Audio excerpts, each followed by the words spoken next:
Hi everyone! So as we all know, Season 0 is coming to a close and Season 1 will be beginning shortly after. In fact, it's actually just about an hour away from the time I'm recording this, so I know it's a little bit last minute. But I just wanted to go through my thoughts on the Season 1 patch notes. And yeah, so I guess let's get started with this. Hello rivals, as Season 0 comes to a close, our analysis of battle data has revealed significant shifts in team compositions within regular matches, showcasing a vibrant diversity of lineups. However, as the skill level escalates, compositions centered around double shield and ranged have displayed considerable prowess. Very true. Despite this, players have continuously honed and experimented with new compositions and strategies, further enriching the battlefield. For example, a potent combination featuring Psylocke and Star-Lord has brought unparalleled map control through high mobility and formidable mid-range damage, with pairings like Namor and Winter Soldier emphasized defensive counterattacks, reinforcing their rear lines and seizing opportunities for combat advantage. Whether formations revolved around Hulk's might or Adam Warlock's team-up abilities, or a selection of heroes tailored for specific scenarios, it became clear that players are delving deeper into the world of Marvel Rivals. Hence, in the first half of Season 1, we are set to make balance adjustments to certain heroes, enabling a broader roster to partake in more intricate gameplay, ensuring a rich, more engaging, and diverse gaming experience for all. At the same time, regarding season bonuses and team-ups, we'd like to clarify that given the brief duration of Season 0 and everyone's recent acclimatization to Marvel Rivals, we will not make extensive changes to adjust team-up abilities in Season 1. Instead, we will make minor adjustments to the existing team-up values. Fear not, for we are planning exciting redesigns and adjustments to team-up abilities in Season 2. Below, we will provide a detailed introduction to the balance adjustments in the first half of Season 1, suit up rivals, and prepare to ignite the battle. So that's nice, they're addressing the team comps that exist right now. That's great. Let's dive into the adjustments for the Vanguard characters. So we have Captain America. Steve will receive some enhanced survivability, allowing more frequent entering and exiting of the combat. Reduce delay time for shield restoration after releasing Living Legend from 2 seconds to 3 seconds. Okay, let's see what that is. Right, so we also have the hero list right there, the pick rates. We'll go over each individual change together first. So we have Living Legend, which is, his shield, okay. Okay. Right. That's nice, so it recovers faster, that's great. Reduced Liberty Rush cooldown from 12 seconds to 10 seconds. Okay, that's also very nice. Increase base health by 25, that's great. And reduce the energy cost for releasing Freedom Charge ultimate ability from 3400 to 3100. Okay. Reduce the additional health provided per second to self after releasing it from 110 to 100. So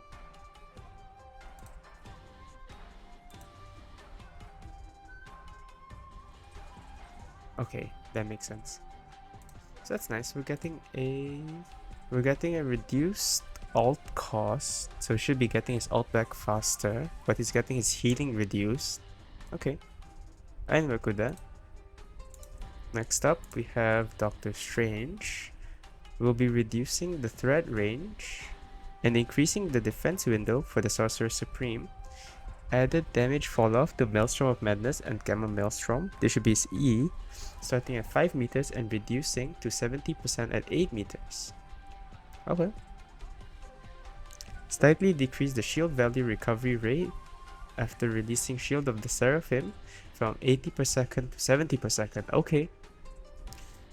Some good micro nerfs. I can work with that. Thor, the god of thunder, could use some slightly increased survivability and improved success rate of his ultimate ability. Okay, increase base health by from 500 to 525 and added immunity to CC. Okay, that's great. So it's been quite a big problem because Thor's ult is kind of easy to grab, right? Because he's basically standing still midair, so that's great. Dr. Banner has been dominant, but some decreased sustained combat capability upon entering the battlefield will bring him more in line with other vanguards. Reduce the indestructible guard gamma shield value for Hero Hulk from 250 to 200. Oh, that's great. Okay. So he should be getting his, I guess technically this means that he's getting his ult charge back a little bit slower. Let's see. It should be this one. Yeah. Okay. Venom. With increased survivability and the threat of his ultimate ability, the symbiote menace will strike fear into backlines of all enemy teams. Increase the symbiotic resilience bonus health ratio gained per lost health point from 1 to 1.2, and increase the base damage of Fear of the Abyss ultimate ability from 40 to 50. Okay. That's also very nice. I've heard some people talk about Venom's ult doing a lot more damage than it should, which is great because if you did notice my tier list in the previous video, I kind of talked about how I felt like Venom wasn't doing much. He's kind of just like tickling your backline, forcing you to address it, and then he just dives out. So I'm liking this. Yeah. Okay. That's also quite good. Alright, so now we have the duelists. Frankly, the heroes that I want addressed the most, so this should be good. Alright, so now we'll be exploring through the duelists. First up, we have Black Panther. Okay, so Black Panther in my games has been getting banned quite a fair bit. He's more like, after we ban Hawkeye, like if the first bans is Hella Hawkeye, then normally our second would be either Black Panther or Bruce Banner. So okay, let's see how this changes it. Reduce additional health provided to self after refreshing Vibranium marks with Spirit Rend from 40 to 30 and the upper limit of additional health provided from 120 to 75. Okay, let's see this because I didn't know. As you can tell, I don't play Black Panther, so what is it? Spirit Red? Oh, he does get health. Oh, okay, that's cool. So he should be getting, yeah, he should be lesser survivability. Okay. Natasha was very much in need of optimization when evaluating the release experience of her abilities, as well as slightly increase to the threat of her ultimate ability. Increase the range of the first effect of Edge Dancer from a 3-meter radius to a 5-meter radius. That's good. That's her kick, if I'm not wrong. Reduce the time required for Fleetfoot to recover from 0 stamina to full from 12 to 4. Okay, that's huge. That's 8 seconds shorter. Okay, I respect that. So she's basically more mobile, which is thankfully that is what she needs. And reduce the time required for Electroplasma Explosion ultimate ability to reach maximum power from 1 second to 0.6. Okay, that's great. This is what I like. Instead of buffing her gun and giving her one-shot headshot, they're basically just saying, hey, let's buff every other part of her kit, right? Because we don't want to give Black Widow one-shot headshot, because that'll be OP.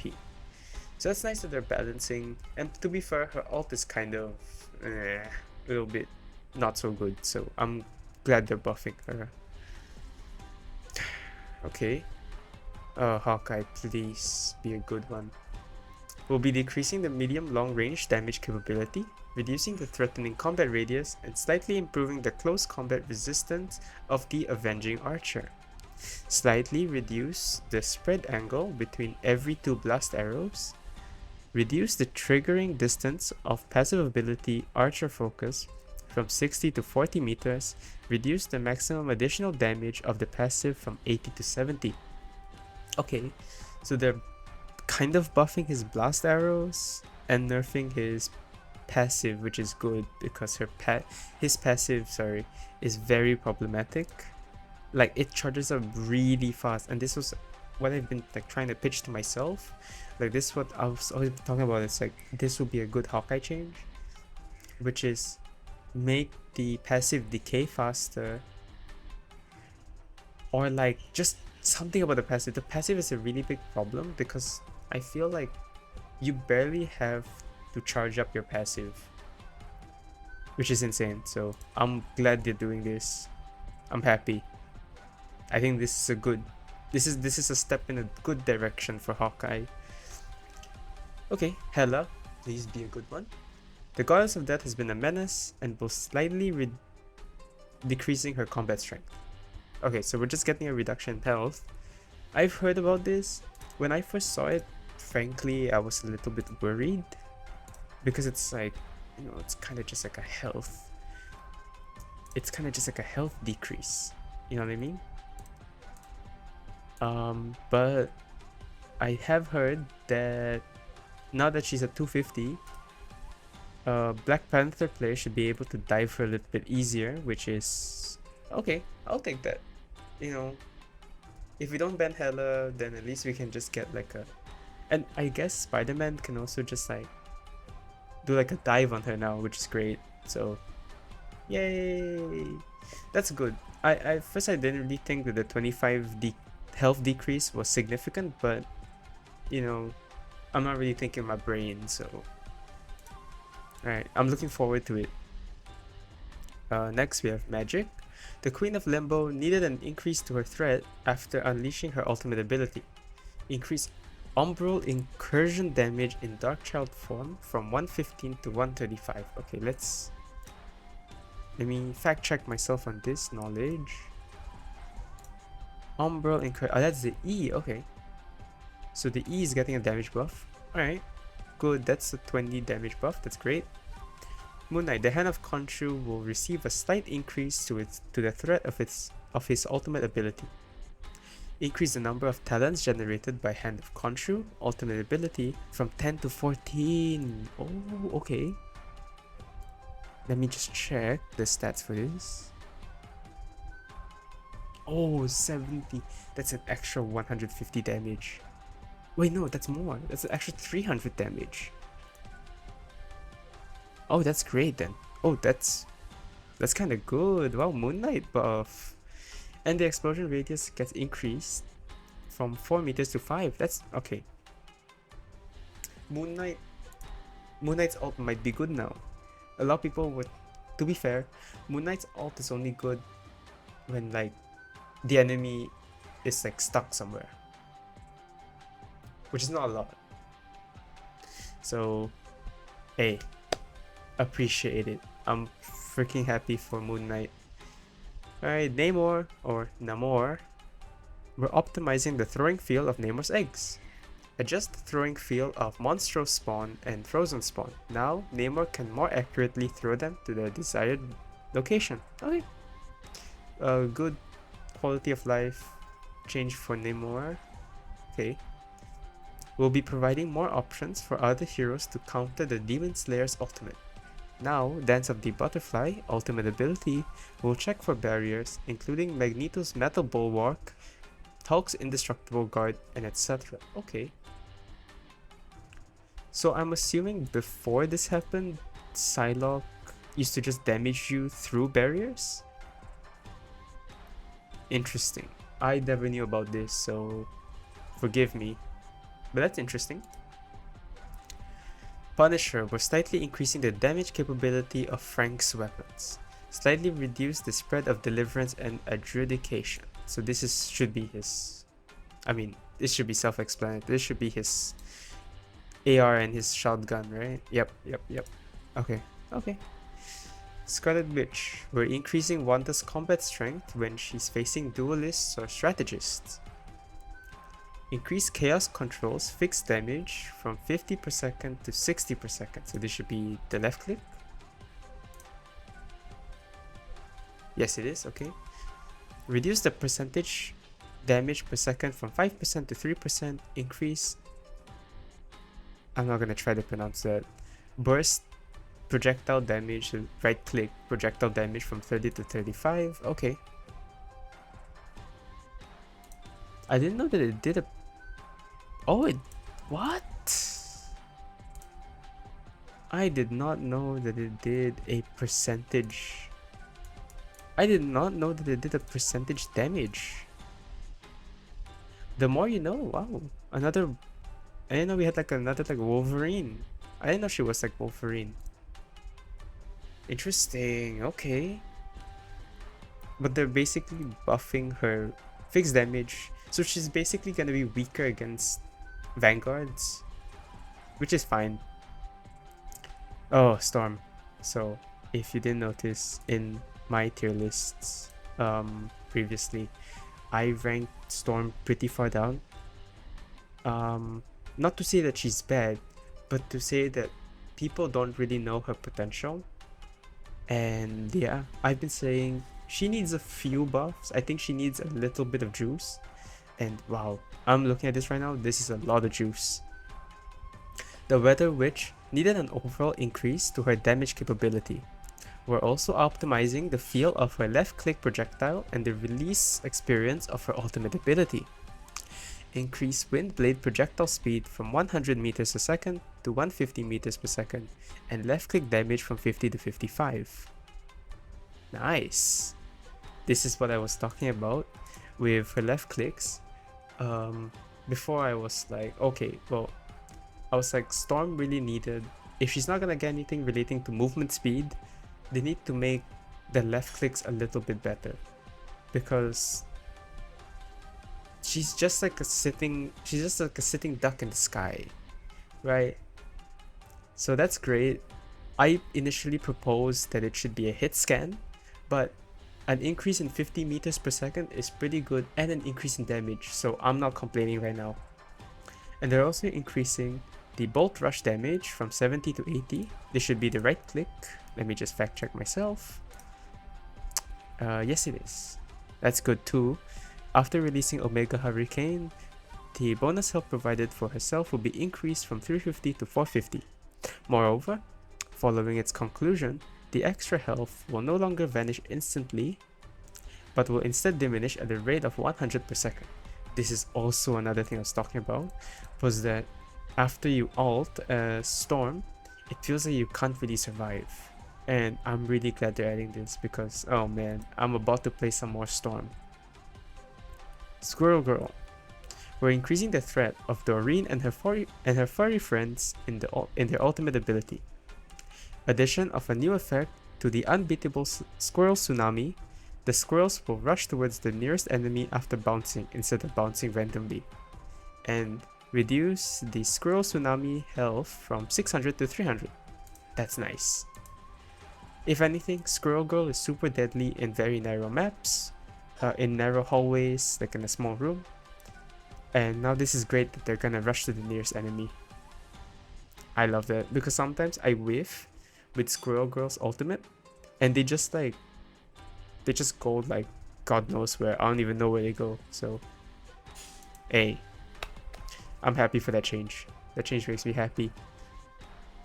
Winter Soldier will be adjusting Bucky by decreasing his long-range combat strength and increasing his survivability in medium to close-range combat. Okay. Increase the bonus health provided by Bionic Hook and Tainted Voltage from 30 to 40. That's great. Increase Rotor Stern's projectile damage from 70 to 75, and reduce the area damage from 70 to 65, and reduce damage decay from 65% at 40 meters to 60%. And they are increasing his base health by 25.